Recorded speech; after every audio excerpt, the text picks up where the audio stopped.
Hey friends, it is Stephanie. Happy Sunday. It's pink Ranunculus. I used to have these in my store. I'm actually going to have more of them coming in soon. They're being shipped. This 4-inch ribbon that I had on my shelf. So I'm going to be incorporating some 4-inch ribbon into this one, as well as some pastel pinks. Yay!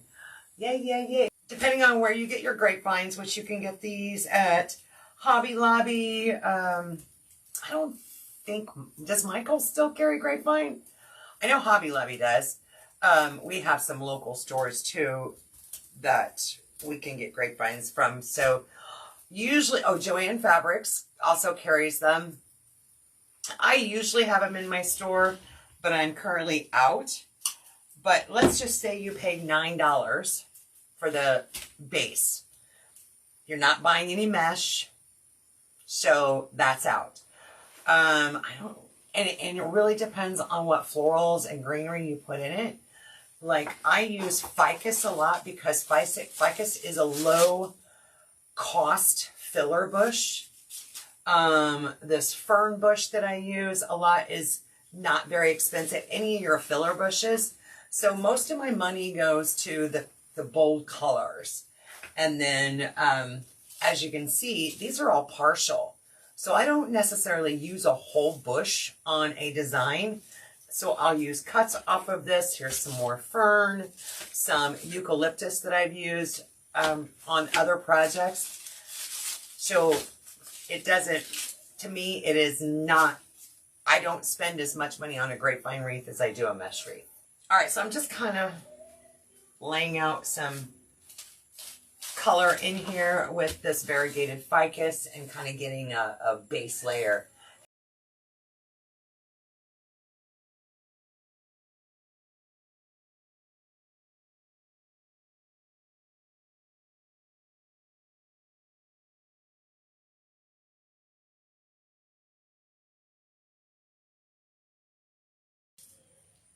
All right, so I'm just kind of like laying a base, like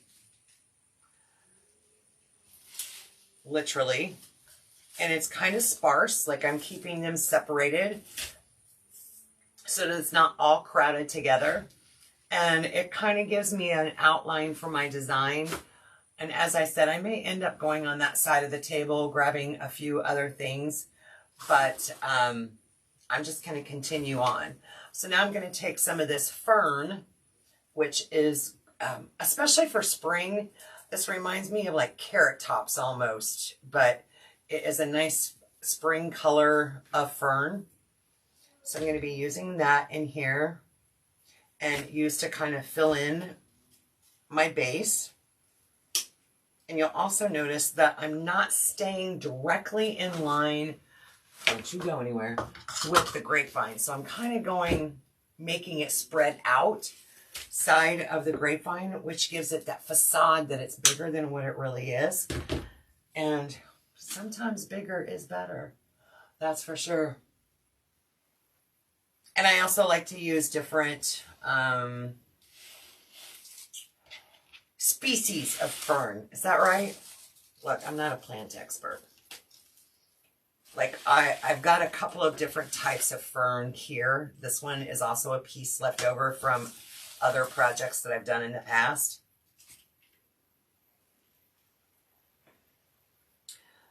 But I truly, this is my favorite. I did very, very, very first major craft show I did. I wasn't prepared. I had no idea. The very first one I did, and it was a big craft show. Well, very first time I ever did this craft show anyway. It was a big one. I didn't know what to expect. And I didn't have anybody to really give me any insights. So it's a 2-day event. It's about 30 miles from my house, so close by, close. And it's called Apple and Pork Festival. It's a local here in Clinton, Illinois. And I had signed up to be a vendor. And I brought with me 50 wreaths and I don't know how many centerpieces, not too many centerpieces. Do y'all know that on day one, they about cleaned me out? Like, literally. And I was kind of stuck in the corner. I wasn't even in the mainstream. So I left that day going, holy sheet. What am I going to do? I still have a whole other day. And I've gotten, you know, they cleaned me out today. This is where I went, is grapevines, because I can put a grapevine wreath together in half or less time than I can do a mesh wreath. And then, of course, you know, utilizing, if you have the support system, you know, having somebody cut mesh for you, have it while you're working on something else, that then I can whip out a couple of mesh wreaths. But I was miserable because that weekend it was 96 degrees. We were, that's not the heat index. It was literally 96 plus the heat, you know, whatever the heat index was. Miserable, sweated, dehydrated, and left there. And immediately I'm like, oh my gosh, came home and started crafting. Crafted till I dropped, got up the next morning and back out there again. You know, had to be there by 7 o'clock to open up. It was crazy. But I learned a lesson. Always come prepared. Take more than what you think you're going to need. And I've never run out since then. But, you know, my philosophy is if you don't have product, you can't make money. So I'd rather have too much than not enough. For sure, for sure. Okay. Homemaker. And as I said, this custom order, she wanted me to use this particular ribbon. Gosh, I actually have my scissors put up. That very rarely happens. My scissors are usually right here on my table. So I'm just going to make a 7-inch tail. And a 6-inch loop over here.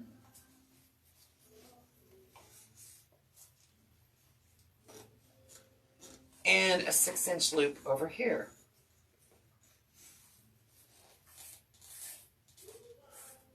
With another 7-inch tail.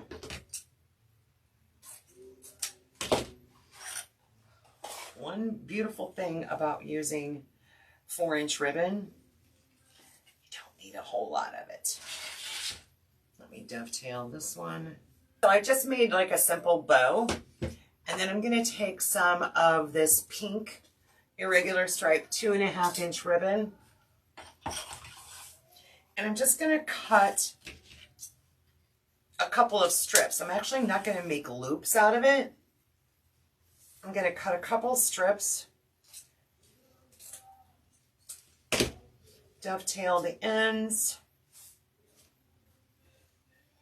and these are about 12 inches long. Yep, I saw him as usual. I went back to listen to the replay of a couple of lives that I did last night on my personal page, and I was like, oh, you can hear me singing, which I wasn't trying to be like in the video. And it wasn't just me, I was surrounded by other people that were singing as well. But I'm like, whoops, oh well, it happens. It happens. But Gary always enjoys being able to hear the playback. Okay, for whatever reason, I cannot cut a straight line on that one. I'm going to start that one over again. So I'm just going to take a 12-inch strip and lay that in there. Actually, this one's going to go off to the side. And I'm going to do this one a little bit longer, maybe 16 inches. And dovetail the ends. A little bit better this time.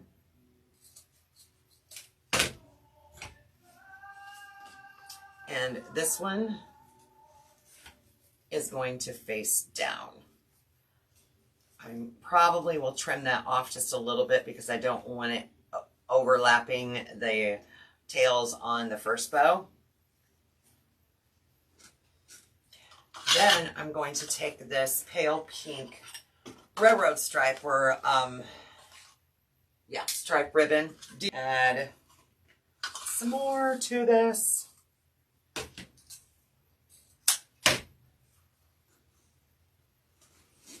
And this one's going to have several loops. So I'm going to do one loop, do 2 loops. And these 2 are the same size. And then I'm going to do not much more because I'm almost out of ribbon.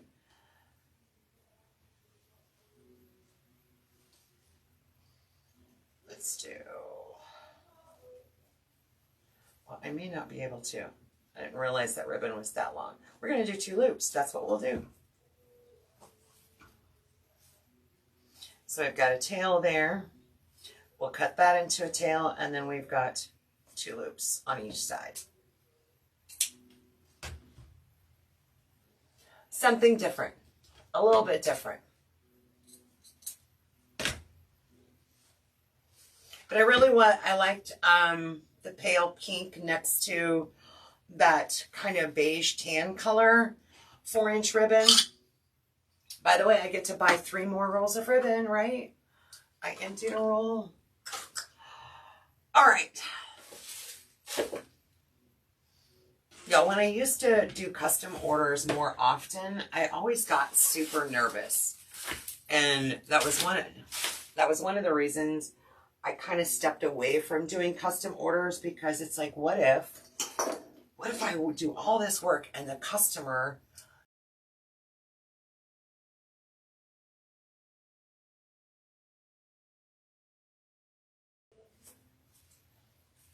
Okay, let's add this guy in here.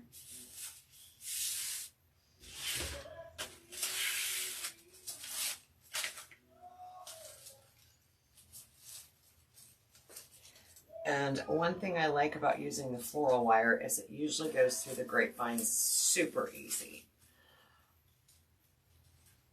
When I first started making bows, I used pipe cleaners, nothing but pipe cleaners, and trying to feed a pipe cleaner through grapevine was not an easy task. For me, anyway. All right, so that's what the bow looks like on there, using that 4-inch ribbon. All right, I'm just kind of taking that wire and feeding it back up into the grapevine. Now we can continue on. So I wanted to get my bow on here, so I kind of had that feel of where I'm going to place some of these beautiful ranunculuses. So I'm going to start cutting some off. And again, this particular bush is variegated, so I want to make sure that I get a few of the different colors, the darker pink, the lighter pale pink. So I'm going to cut, and there's some that are almost like a light creamy pink. I don't know. We'll just call him that just for today. All right, we've got enough to get me started.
Okay, one more. I'm going to add one more bud in here. And again, this ranunculus bush had 18 cuts on it. So I've got 3, 7. I'm going to have maybe 8 in here total. That still leaves 10 for another project, right?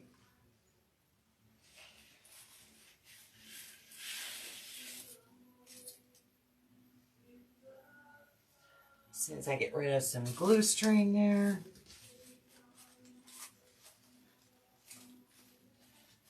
Love that. Love that. All right, so now I'm going to take some of these other leftover pieces. I think I'm done with that color. And I'm going to add just some, blend in some of these other filler bushes. I don't know. I might add some of this eucalyptus. I brought it out just because I'm like, you know, I haven't used eucalyptus in a while. And I think I will. Okay, the eucalyptus is really kind of adding almost, I can't think of the word, but I love airy, an airiness to it. That's it. Because I'm kind of just letting it stand up on its own away from everything else. And it's really giving it this airy feeling. So even though it might make the wreath appear to be deeper, if this were to go between a screen door and their regular door, if it got pushed down, it's not going to hurt the overall effect of the wreath, but it's not a super thick wreath. And that's what our people like. We have storm doors here in Illinois, and they don't want to buy a wreath that's going to be smashed in between the doors. And they definitely don't want one that hangs, you know, directly in the weather elements.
Then I'm just going to add a little more airiness. I have a couple of these gypso, white gypso.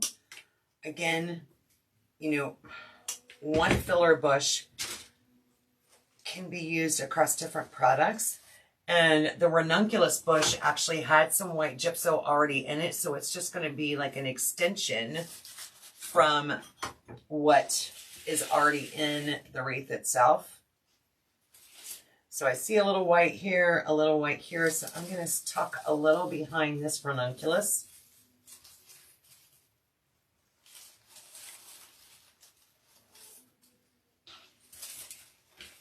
And some down here. I just try to make it even. So you notice I put some of this white gypso on top, and now I'm going to bring it down to the bottom so it kind of balances out there. All right. Then I've got some of this, again, 1, 2, 3, 4 pieces of this pink filler bush. And at this point, I'm really going to look and examine my grapevine and go, do I have any bald spots? Do I have any weak areas? So like right in here, I feel like it needs a little pop of color. So it's going to get one. And of course, with grapevine, the nice part about it is if you're not sure, you don't have to glue it down. You can just kind of stick it in there and see if you like it. If you don't like it, you just pull it right back out again.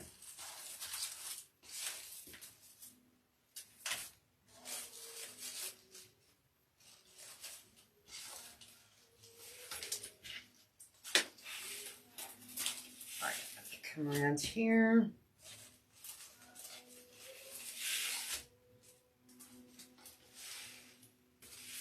I think right in there would be perfect.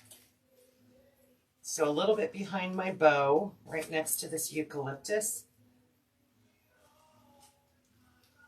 In fact, I'm going to go underneath my bow because sometimes the glue helps everything stay in place when I glue down my elements.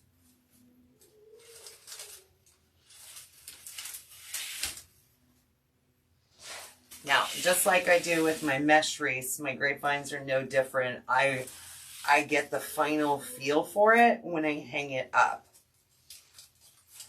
And I look at it on the wall. So now that I have it up on the wall, I feel like it needs a little color right in there.